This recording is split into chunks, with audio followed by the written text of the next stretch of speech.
Chris Brown, set it up. Hello and hello one more time. I am your humble and handsome host, Dylan J. Curtis, and this is the Curtis Zone, where we talk all things action-packed children's programming, comic books, basically everything that makes our childhood our childhood. Today is another How Powerful Would Someone Be episode. We decided to do a How Powerful Would Someone Be on The Crow. And just in case you're wondering, it is a comic book before it was a movie. I'm going to explain more about it later, but for right now, news anyone? The first piece of news we're going to talk about is this. Thanks to his success in Roadhouse, Jake Gyllenhaal's name has been thrown in the ring to play Batman. Personally, I don't think it would be a great choice, but I love it anyway.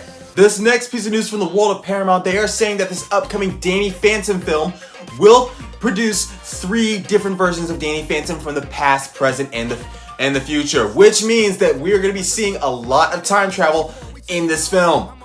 I personally can't wait because because what I'm hearing, Grant Gustin has been charged to play the present Danny Rand. The final piece of news is more like an announcement. It has been confirmed by Paramount. They have started pre-production for G.I. Joe Transformers crossover event. It is looking like it's going to be a lot of fun, and we're going to get a lot of characters from the G.I. Joe and Transformers comic books. I personally cannot wait for it myself. Now on with this How Powerful Would Someone Be episode. We've asked ourselves, how powerful would the Crow be if he had Scorpion's powers, Moon Knight's armor, and Lord Zedd's staff? Let's talk about it, but first, let's talk about the Crow himself. Now, a lot of people only remember the Crow from the Crow movie, but let's talk a little bit more about him. For those of you who do not know how these How Powerful Would Someone Be episodes work, I, your ever so amazing host Dylan J. Curtis, talk about the character, I talk about their powers, and I talk about all the stuff that they're going to use, and then you, the viewer, leave in the comment section down below how powerful you think the character would be if they had this stuff combined to their own power. And really let us have it, okay? Because this is a discussion, so really discuss about it.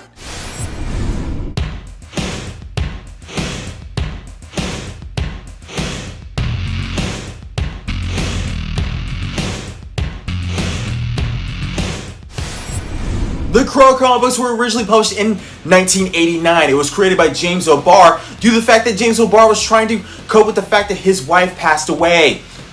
The Crow comic books gained a lot of popularity mostly amongst goth girls, so much so that it got a 1999 film with the same title. And it's even getting a remake of that film, which is set to release in 2024.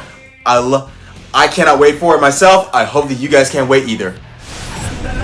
It is said that crows carry the souls of people to the afterlife. However, some people are the exception to that rule because some come back from the dead in order to exact revenge or to take care of any unfinished business. Eric is no exception to that rule. In fact, Eric came back after his wife was murdered by a group of street thugs who raped and beat her and murdered her. He himself was shot in the head, but a crow brought his soul back to the living world in order to exact revenge and gave him a lot of amazing abilities as well. As far as his powers go, the first thing you need to know about the Crow is that he has the ability of a healing factor. He can regenerate organs, my friend, due to the fact that he is a supernatural character. Another ability that he has is his amazing strength. He has nothing crazy like the Hulk or Superman, but still pretty strong, to where he can toss a guy from one room through a solid concrete wall. He's also has amazing reflexes and speed. He's so skilled with his amazing reflexes and speed that he can dodge bullets. The final ability I want to talk to you guys about is the fact that he is an amazing marksman as well. So good that he's proficient with all guns. So yeah, he's pretty powerful and pretty deadly.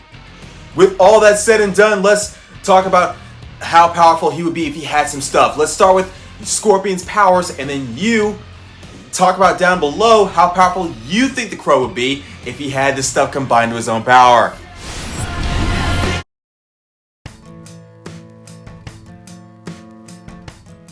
To have Scorpion's powers is to be the most dangerous person on the planet. Scorpion went through an actual hell in order to gain his Hellfire abilities. He went through hell, and now he has the ability to shoot Hellfire, teleport, and he can charge any weapon that he touches with the Hellfire ability.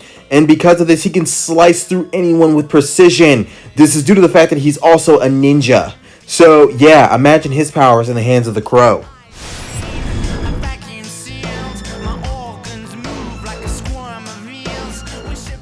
Moon Knight's armor was a gift from Khonshu in order to protect him and so that he could better become an emissary for Khonshu. He has the ability of invincibility, his crescent darts, and of course, his armor also allows him to fly, or at least glide through the air. Moon Knight is considered to be Marvel's version of Batman. However, Moon Knight's armor is stronger due to the fact it was created by the gods. So imagine this weapon in the hands of the Crow.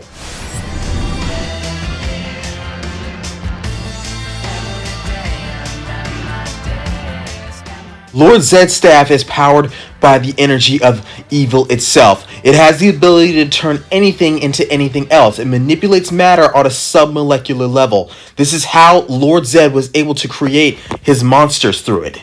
Now, Lord Zedd's power is only limited by the materials.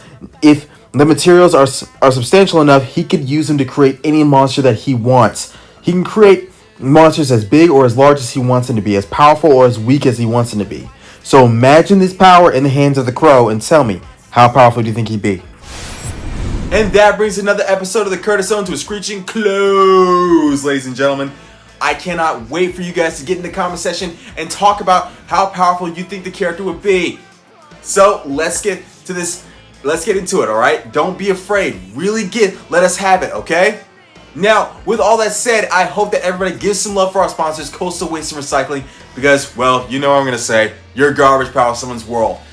If you guys have any questions, comments, concerns, or if you just want to make any requests, period, put it in the comment section down below, and I'll get back to you. I love you all, and I will see you soon.